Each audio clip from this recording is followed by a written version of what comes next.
Huh.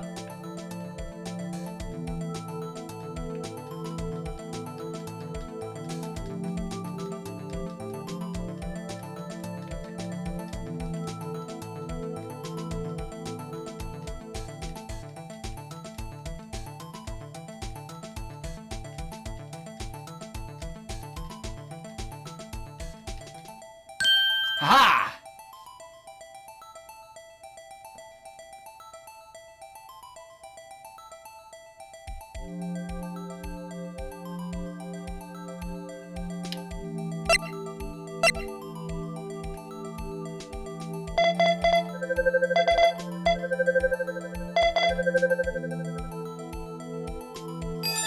Match found. No. How can this be? What are Emma's fingerprints doing here? Hey, you found a match? Whose fingerprints were they? Huh? Oh, it seems the prints are too old. Oh, fucking Phoenix. They aren't clear enough to get a match. Oh, that's too bad. I thought they'd be Dark's prints. Psst. Hey, you, over here. What the fuck do you want, Gumshoe? What's going on here? What are the kids' prints doing inside the chief's safe? Don't ask me. Let's just keep this information from him for now. Here. Maybe you should hold on to this. Piece of cloth folded and add to the court record. Okay, what's next?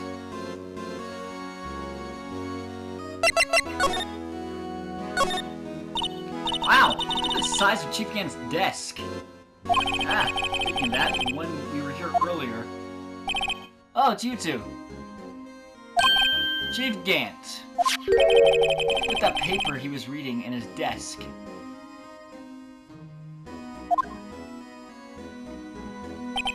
I wonder what he was reading. This looks like a list of evidence. A list of evidence. In most cases, the list runs twice as long as this, though. Hey, look at the case name. Huh? SL9 incident? Wonder what this is doing here. Hold on, detective. What did you say? I said, I wonder what... No, about evidence lists. Normally they're twice as long. That's right. I guess there wasn't a lot of evidence. A half-sized list of evidence. The list of evidence seems too short. Most lists run twice as long.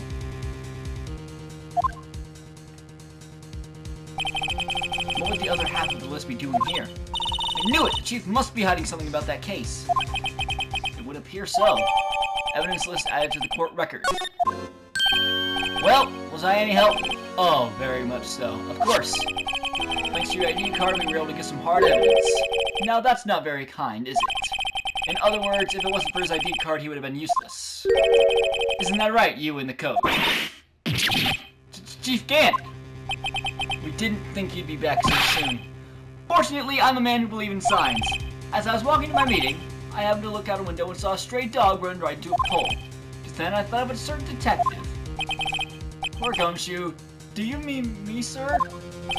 Now then, I'm afraid I'm gonna have to ask you all to leave. Yes, sir. Sorry.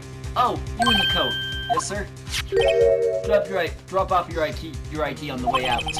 You won't be needing it anymore. Sir! Now get out! Yes, sir! We'll be on our way too, then. Wait, you. The one without the spiky hair. Don't go yet. Me, sir? I'd like a word with you. Sir, you with the spike hair. You're free to go. Mr. Wright. I don't want to leave you. I don't want to leave Emma. Look, pal, I told you once, I've told you 1,000 times. The chief's office is off limits. But no, you just had to go sneaking in there like that, didn't you? I thought you said you didn't care anymore if you were fired. Yeah, but if I knew it'd be like this, I never would have said it. Now that I've seen the evidence Chief Gant was hiding in his office, I think I'm finally starting to get the picture. But why is she kept so eerily silent about all this time? Anyway, you listening to me? I'm gonna try to smooth things over with the chief, again. Later, pal. Alright. After that, I heard from Emma. She said the police wanted to ask her some questions. So she'll be busy for the rest of the day. February 24th, Detention Center. Visitor's room. I see, so the chief asked Emma to come in for questioning. No use thinking about it. Tomorrow's the final day in the court. I'm committed to doing everything I can to defend you, which is why I'm here. But I've already told you all I can... what you've told me over these past couple of days is absolutely nothing. Not a single useful thing. Really, I believe I did mention something quite important. Something I told you right at the beginning. I said that I was the one who stabbed Detective Goodman. You know, I think I finally figured it out. I know who it is that's lurking behind your words. Mia did a good job mentoring you. I'm rather jealous. It seems Edgeworth was right. Edgeworth, once you're convinced you know something, no one can persuade you otherwise. Thick-headed is the term he used, I believe. Glad to know what he thinks about me.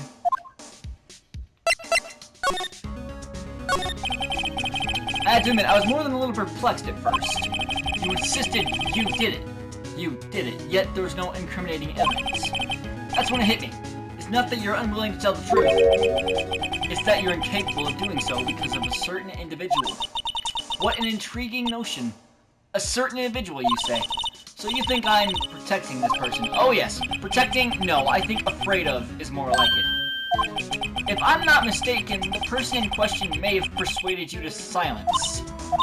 For an argument's sake, Mr. Wright, who may I ask is this person you're speaking of? The one I am supposedly so frightened of. What is this person's name? Chief fucking Dang. Well, Miss Sky. Don't fucking turn your back on me. Mr. Wright, you are addressing the Chief Prosecutor. Do not forget your place. I take it she's still not ready to spill the beans. My apologies. Could you please tell me a bit more about what you think you know? We were partners until 2 years ago. I respected him as a detective. Assuming he is respectable, then tell me something. Why would he try to hide his crimes? His crimes? Both you and Edgeworth will be brought before a board of inquiry before what you did. Specifically hiding and forging evidence. Of course, these are serious offenses. Why is it, though, that Chief Gant's name was never mentioned? Chief Gant. Edgeworth didn't know the truth behind the forgery. The only party who could have possibly tampered with the evidence was me. I had access because I was second in command of that investigation. Yes, you, but also the other. Damon Gant. If you intend to accuse Chief Gant, you'll need more than just words. Show me proof that Chief Gant falsified evidence in that case. Photo represents. That's supposed to be evidence list. Take that! I just found this in the safe in the chief's office. Well, it wasn't in the safe, but this jar piece and this piece of cloth. Do you know what these are? They're pieces of evidence from the SL9 incident. The person concealing evidence was none other than Chief Gant himself. Now tell me, why are you taking all the blame for him? Touché, Mr. Wright. You're goddamn right. It's as you surmised, I cannot disobey the Chief's orders. Even if it means being found guilty of murder. Why not? Come now, Mr. Wright. You can't possibly expect me to be able to tell you that. 3 days ago, I had no choice but to cooperate in the murder of Detective Goodman. Or perhaps I should say, follow orders. Yes, that's more accurate than cooperate. Orders. Although I can't tell you the details, I can say that I was given an order that day. I need you to dispose of Bruce Goodman's body. You'll find it inside the trunk of Miles Edgeworth's car. Just as I suspected. Despite what everyone believes, you were not the one who murdered Detective Goodman. Correct. Hell yeah. I'm the best. I was trying to take the body out of Edgeworth's car. The trunk's lock was broken. I discovered that murder weapon while inspecting the body.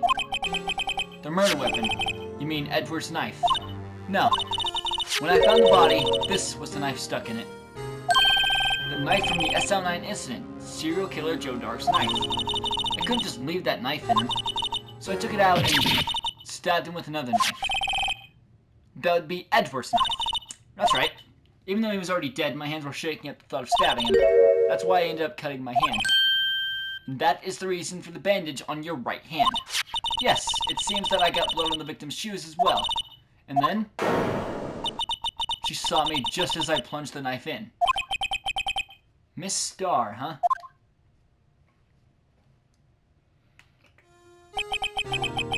Why did you need to hide Dark's knife so badly? took a lot of work to finally close the dark case 2 years ago. It was over with. I didn't ever want it to be opened again. My intent was to prevent that, by whatever means possible. So, you hid Dark's knife. The weapon used to stab the detective was evidence in the Joe Dark case. If word got out, which it would, the reporters would have a field day with that. So you wrapped up the knife in your scarf and hid it. In Edward's exhaust pipe. Right. Then I called my sister. To tell her what happened and to ask her to hide the knife that was inside my muffler. You asked Emma. I didn't want anyone on the force to know about this. That would explain why Emma is so confident about Lana's innocence. Speaking of phone calls, I had a bad feeling about one of them that day. A bad feeling. The truth is, after I received those orders from Chief Gant, the first thing I did was make a phone call. A phone call to Patrolman Jake Marshall. Marshall? Why on earth would you call him? The lead investigator for the SL9 incident had been murdered. I wanted that fact to be kept hidden and I needed help. He was the only other person I could trust. Or at least, I thought I could trust him at the time. However, it seems that after I spoke to him, he went off on an escapade of his own. Oh, you mean, not wanting the case to die, he decided to take things into his own hands. He disguised himself as Detective Goodman and tried to steal the evidence. He had already stolen the ID card, but it seems he still hadn't made up his mind to break into the evidence room. After my phone call, any remaining doubts he had must have disappeared. So your phone call caused the incident in the evidence room.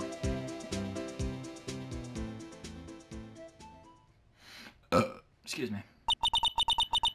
That's all. I'm afraid that's all I can tell you.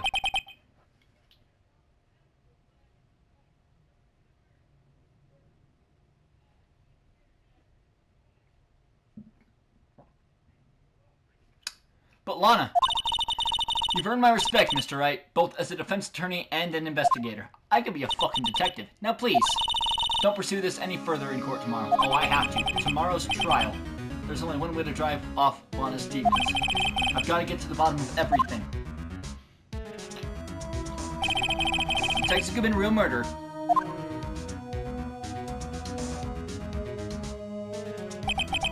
And what went down in the chief's office 2 years ago. To be continued. Hell yeah, that's the end of this episode. Leave a like if you enjoyed, please subscribe, and I'll see you guys next time for the trial.